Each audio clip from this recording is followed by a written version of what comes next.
महाभारत काल के 5 श्राप जिन्हें आज भी भुगत रहे हैं लोग।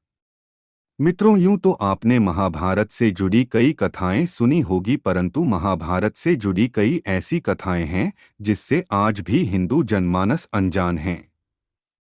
इस लेख में हम आपको महाभारत काल में दिए गए कुछ ऐसे श्राप के बारे में बताने जा रहा हूं जिसके बारे में ये माना जाता है कि उन श्रापों को आज भी जनमानस भुगत रहे हैं। पहला श्राप, युधिष्ठिर द्वारा स्त्री जाति को दिया गया श्राप। महाभारत में दिए गए श्रापों में युधिष्ठिर का स्त्री जाति को दिया गया श्राप सर्वविदित है। महाभारत में वर्णित कथा के अनुसार जब कुरुक्षेत्र में युद्ध के दौरान अर्जुन ने महारथी कर्ण का वध कर दिया, तब पांडवों की माता कुंती उसके शव के पास बैठकर विलाप करने लगी। यह देखकर पांडवों को बड़ा ही आश्चर्य हुआ कि आखिर ऐसी क्या बात है जो हमारी माता हमारे शत्रु के शव पर अपना आंसू बहा रही है। तब ज्येष्ठ पांडव युधिष्ठिर अपनी माता कुंती के पास गए और उन्होंने देवी कुंती से पूछा, माता क्या बात है जो आप हमारे सबसे बड़े शत्रु कर्ण के शव पर विलाप कर रही है। तब देवी कुंती ने बताया कि पुत्रों, जिससे तुम अपना सबसे बड़ा शत्रु समझते रहे, वास्तव में वो तुम सभी का बड़ा भाई था। कर्ण राधेय नहीं बल्कि कौन्तेय था। अपनी माता के मुख से ऐसी बातें सुनकर पांचों पांडव दुखी हो गए। फिर कुछ क्षण रुककर युधिष्ठिर अपनी माता कुंती से बोले, हे माते, ये बात तो आप सदा से जानती रही होगी कि अंगराज कर्ण मेरे बड़े भाई थे, तब आपने हम लोगों को यह बात बताई क्यों नहीं?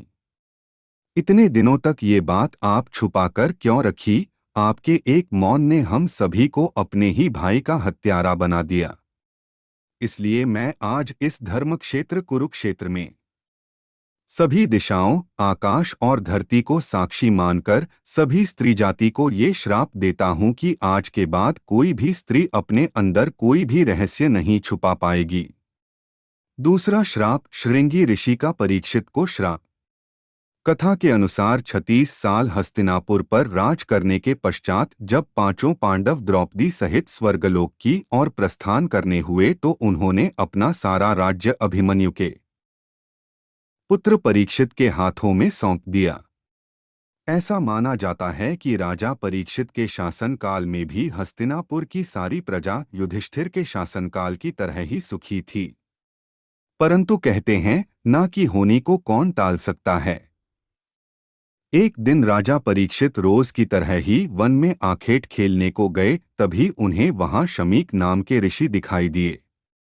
वे अपनी तपस्या में लीन थे तथा उन्होंने मौन व्रत धारण कर रखा था, परंतु ये बात राजा परीक्षित को मालूम नहीं था। इसलिए राजा परीक्षित ने कई बार ऋषि शमीक को आवाज लगाई, लेकिन उन्होंने अपना मौन धारण रखा।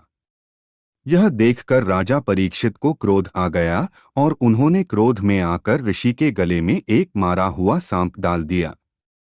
उधर जब यह बात ऋषि शमीक के पुत्र श्रृंगी को पता चली, तो उन्होंने राजा परीक्षित को श्राप दिया कि आज से 7 दिन बाद राजा परीक्षित की मृत्यु तक्षक नाग के डसने से हो जाएगी। और अंत में ऋषि श्रृंगी के श्राप के कारण राजा परीक्षित की मृत्यु तक्षक नाग के डसने के कारण ही हुई।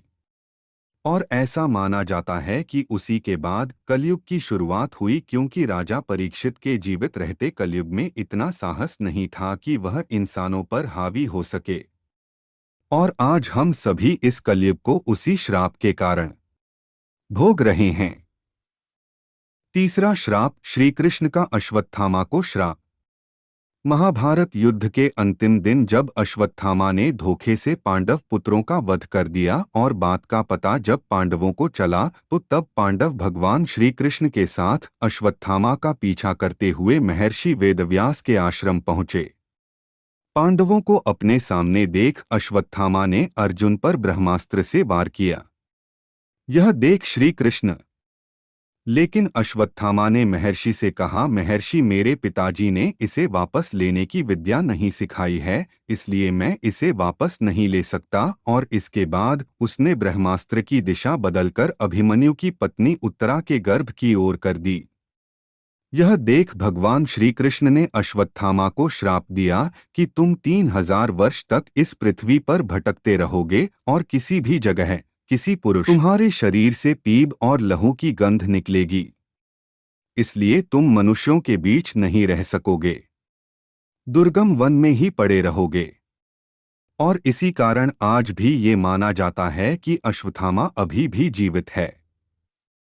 चौथा श्राप मांडव्य ऋषि का। यमराज को श्राप महाभारत में मांडव्य ऋषि का वर्णन आता है। एक बार राजा ने भूलवश न्याय में चूक कर दी और अपने सैनिकों को ऋषि मांडव्य को शूली में चढ़ाने का आदेश दे दिया, परंतु जब बहुत लंबे समय तक भी शूली में लटकने पर ऋषि के प्राण नहीं गए तो राजा को अपनी भूल का एहसास हुआ तथा उन्होंने ऋषि मांडव्य को शूली से उतरवाया तथा अपनी गलती के लिए मांगी। इसके बाद ऋषि मांडव्य यमराज से मिलने गए तथा उनसे पूछा कि किस कारण मुझे झूठे आरोप में सजा मिली। तब यमराज ऋषि से बोले, जब आप 12 वर्ष के थे तो आपने एक छोटे से कीड़े के पूंछ में सीक चुभाई थी, जिस कारण आपको यह सजा भुगतनी पड़ी। यह सुन ऋषि को क्रोध आ गया और उन्होंने यमराज से कहा कि किसी को भी 12 वर्ष के उम्र में इस बात का ज्ञान नहीं रहता कि धर्म और अधर्म क्या है, क्योंकि तुमने एक छोटे अपराध के लिए मुझे बहुत बड़ा दंड दिया है। अतः मैं तुम्हें श्राप देता हूं कि तुम शूद्र योनि में दासी के पुत्र के रूप में जन्म लोगे। मांडव्य ऋषि के इस श्राप के कारण यमराज को विदुर के रूप में जन्म लेना पड़ा। पांचवां श्राप अप्सरा उर्वशी का। अर्जुन को श्राप। ये कथा उस समय की है जब 13 साल के वनवास के दौरान एक बार अर्जुन दिव्यास्त्र की खोज में स्वर्गलोक गया। वहां उर्वशी नाम की एक अप्सरा उनके रूप एवं सौंदर्य को देखकर उन पर मोहित हो गई। फिर एक दिन उर्वशी ने अर्जुन को विवाह करने को कहा। तब अर्जुन ने उससे कहा कि मैं आपको माता के समान मनाता हूं, इसलिए मैं आपसे विवाह नहीं कर सकत। इस बात पर उर्वशी क्रोधित हो गई तथा उसने अर्जुन से कहा कि तुम एक नपुंसक की तरह बात कर रहे हो, इसलिए मैं तुम्हें श्राप देती हूं कि तुम आजीवन नपुंसक हो जाओ तथा स्त्रियों के बीच तुम्हें नर्तक बनकर रहना पड़े। यह बात सुनकर अर्जुन विचलित हो गए और फिर वो देवराज इंद्र के पास गए और उन्हें सारी बात बताई। उसके बाद देवराज इंद्र के कहने पर उर्वशी ने अपने श्राप की अवधि 1 साल के लिए सीमित कर दी। तब इंद्र ने अर्जुन को संतावना देते हुए कहा कि तुम्हें घबराने की जरूरत नहीं है, यह श्राप तुम्हारे वनवास के समय वरदान के रूप में काम करेगा और अज्ञातवास के समय तुम नर्तिका के वेश में कौरवों के नजरों से बचे रहोगे।